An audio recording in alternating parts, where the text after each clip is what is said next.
दोस्तों आज की कहानी है एक अंडरकवर सोल्जर के ऊपर, जिसके पीछे एक इजिप्शियन प्रिंसेस की मम्मी पड़ जाती है और अब हर पल उस सोल्जर को अपनी जान बचाने के लिए उस प्रिंसेस मम्मी से दूर भागना पड़ता है, क्योंकि ना ही वो मम्मी उसे जीने देती है और ना ही उसे मरने। और आगे क्या होता है उसके साथ, आइए जानते हैं सब कुछ आज की इस वीडियो में। मूवी के स्टार्ट होते ही हमें लंदन में अंडरग्राउंड कंस्ट्रक्शन का काम होते हुए दिखाया जाता है और एक्सीडेंटली उन वर्कर्स को एक एंशिएंट योद्धा की कब्र मिलती है, जिसे साल 1127 में एक लाल रंग के तिलिस्मी पत्थर के साथ दफना दिया गया था। और अब हेनरी नाम के एक शख्स को इस कब्र के बारे में पता चलता है, जो कि एक खुफिया आर्कियोलॉजिस्ट विभाग का हेड था। और वो वहाँ आता है और उस कब्र को देखकर बहुत ही शॉक हो जाता है, क्योंकि उसे पता था कि इस कब्र में वही तिलिस्मी पत्थर मौजूद है। और अब हमें फ्लैशबैक में एक स्टोरी सुनाई जाती है, जहाँ हेनरी एक एंशिएंट प्रिंसेस एमेनेट के बारे में बताता है, जो बहुत ही बहादुर और निडर वॉरियर थी और वो इजिप्ट के राजा फिरौन की इकलौती बेटी भी थी, और इसलिए एमेनेट उस राजगद्दी पर बैठने की हकदार भी थी। पर राजा फिरौन की एक और बीवी थी और फिरौन को उस दूसरी बीवी से एक बेटा पैदा होता है, और आमतौर पर राजगद्दी का हकदार एक बेटा ही होता है। और अब एमेनेट को बहुत ही गुस्सा आता है, क्योंकि इजिप्ट की गद्दी पर फिरौन के बाद वो बच्चा बैठने वाला था,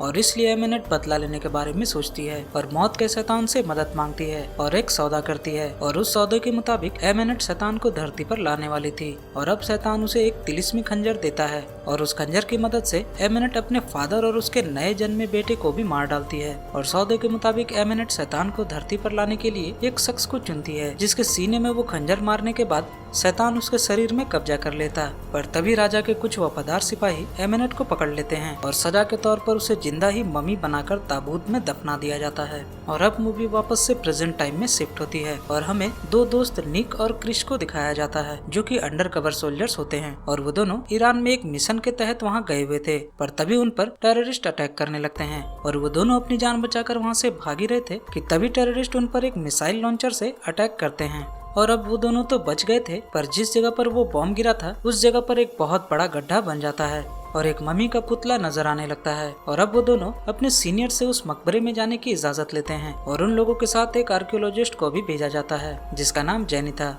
और अब वो तीनों उस गुफा के अंदर जाने लगते हैं, और अंदर जाते ही उन्हें वहाँ बहुत सारा मरकरी मिलता है, जो कि हर जगह मौजूद था। और अब उन लोगों को एक मरकरी के तालाब में बहुत सारे चेन नीचे जाते हुए नजर आते हैं, और निक फौरन ही अपनी गन निकालता है और उस चेन में फायर करके उसे तोड़ देता है। और अब जैसे ही वो चेन टूटती है तो तुरंत ही उस मरकरी के तालाब से ऊपर की ओर एक ताबूत आने लगता है, और अब निक उस ताबूत को देखता है और उसे एमेनेट के विजन्स आने लगते हैं। पर तभी वहाँ बहुत सारे बड़ी बड़ी मकड़ियाँ आने लगती हैं और उन पर अटैक करने लगती हैं, और क्रिस को एक मकड़ी काट भी लेती है। और अब वो लोग किसी तरह जान बचाकर वहाँ से बाहर निकलते हैं। बाहर आते ही वे लोग उस मिस्टीरियस ताबूत को ऊपर निकालते हैं, और तभी वहाँ बहुत सारे कौवे आ जाते हैं और निक सोच में पड़ जाता है। फिर वो लोग प्लेन में बैठकर ताबूत को रिसर्च के लिए ले जाने लगते हैं। पर तभी प्लेन में क्रिस को बहुत ही अजीब फील होने लगता है, और क्योंकि उसे गुफा में मकड़ियों ने काटा था, इसलिए वो धीरे धीरे डीमन से पोसेस हो जाता है और वो उस ताबूत को खोलने की कोशिश करने लगता है। ये देखकर उसका सीनियर ऑफिसर उसे रोकने वहाँ आता है, पर वो उसे भी चाकू से मार डालता है। और अब वो निक पर भी अटैक करने के लिए आगे बढ़ता है,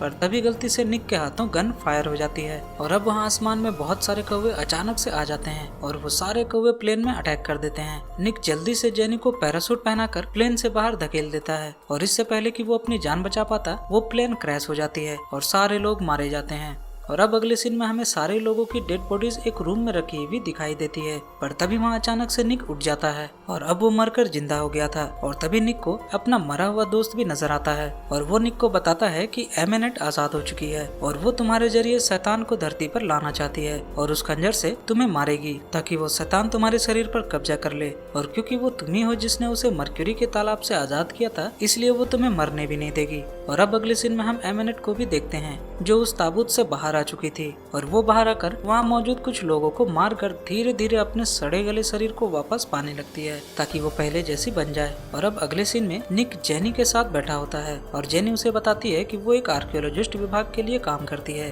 और वो विभाग एक खोए हुए खंजर को ढूंढ रहा है, जिसे उस तिलिस्मी पत्थर से अलग कर दिया गया था। वो आगे कहती है कि उसे ये सब पता चला है उस किताब से, जिसको उसी एंशिएंट योद्धा ने लिखा था, जिसे साल 1127 में दफना दिया गया था। और अगर वो पत्थर और वो खंजर दोनों एक साथ मिल जाए तो शैतान को धरती पर लाया जा सकता है। जेनी आगे उसे और बताती, तब तक जेनी को उसके बॉस का कॉल आता है और उसका बॉस जेनी को निक को अपने ऑफिस में लाने को कहता है, और अब जेनी उसे अपने साथ चलने को कहती है। पर निक यहाँ सबसे पहले एमिनेट के ताबूत के पास चलने की जिद करता है, और जैसे ही उस क्रैश प्लेन के पास पहुँचता है तो वो देखता है कि एमिनेट अब लोगों की शक्ति चूस कर बहुत ही ताकतवर बन चुकी है और वो अपनी शक्ति से मरे हुए लोगों को भी जिंदा करके अपना गुलाम बना लेती है और वो सारे गुलाम निक को पकड़ लेते हैं। और अब एमिनेट उस खंजर से निक को मारने वाली थी कि तभी उसे उस खंजर में वो पत्थर नजर नहीं आता और बिना उस पत्थर के निक को मारना किसी काम का नहीं था। और अब अचानक से जेनी भी वहाँ आ जाती है और अब जेनी के कारण एमिनेट का ध्यान भटकता है और निक वहाँ से भागने लगता है और फिर वो दोनों एक ट्रक में बैठकर वहाँ से भागने लगते हैं। पर तभी एमिनेट अपनी पावर्स की मदद से निक को पोसेस कर लेती है और ट्रक को अपनी ओर मोड़ लेती है और ट्रक अनबैलेंस होकर खाई में गिर जाती है। और अब एमिनेट भी वहाँ आ जाती है और वो जेनी को मारने वाली ही थी कि तभी वहाँ वही खुफिया विभाग के लोग आ जाते हैं और एमिनेट को पकड़ लेते हैं और अपने बेस में ले जाते हैं। और अब हमें उस बेस में पता चलता है कि जेनी का बॉस दरअसल हेनरी ही है और वो इतने टाइम से हेनरी के लिए ही काम कर रही थी। और अब निक वहाँ एमिनेट को देखता है जिसके शरीर में मरकरी को डाला जा रहा था क्योंकि मरकरी की मदद से ही एमिनेट अपनी काली शक्तियों का इस्तेमाल नहीं कर पा रही थी।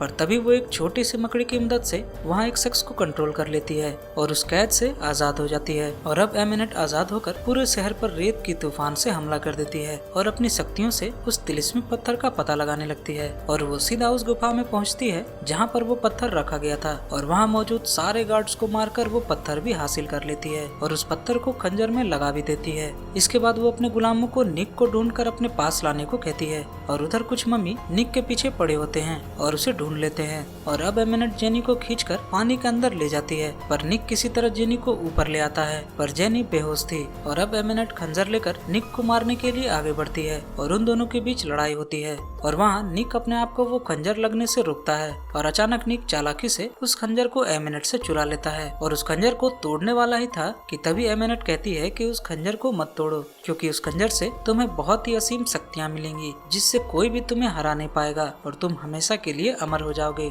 और अब निक जानता था कि एमिनेट को इस तरह नहीं हराया जा सकता और इसलिए वो खुद के अंदर वो खंजर घुसा लेता है और अब उस शैतान की सारी शक्तियाँ निक के अंदर आ जाती हैं और वो करप्ट हो जाता है। पर तभी उसकी नजर जेनी पर पड़ती है और अचानक से निक अपनी बॉडी पर कंट्रोल पा लेता है और उस शैतान की शक्तियों की मदद से वो एमिनेट को मार डालता है और अब उसी शैतान की पावर्स की मदद से वो जेनी को भी जिंदा कर देता है। और अब हमें अगले सीन में निक को दिखाया जाता है जिसने अपने दोस्त को भी जिंदा कर लिया था और हालांकि उस शैतान की आत्मा अभी भी निक के बॉडी में थी पर निक पूरे कंट्रोल में था और वो दोनों इजिप्ट में थे और अब वो दोनों ट्रेजर हंट के लिए एक नए रास्ते में निकल जाते हैं। और इसी के साथ ये मूवी यहाँ खत्म हो जाती है। मैं मिलूंगा आपसे अगली वीडियो में। Bye bye.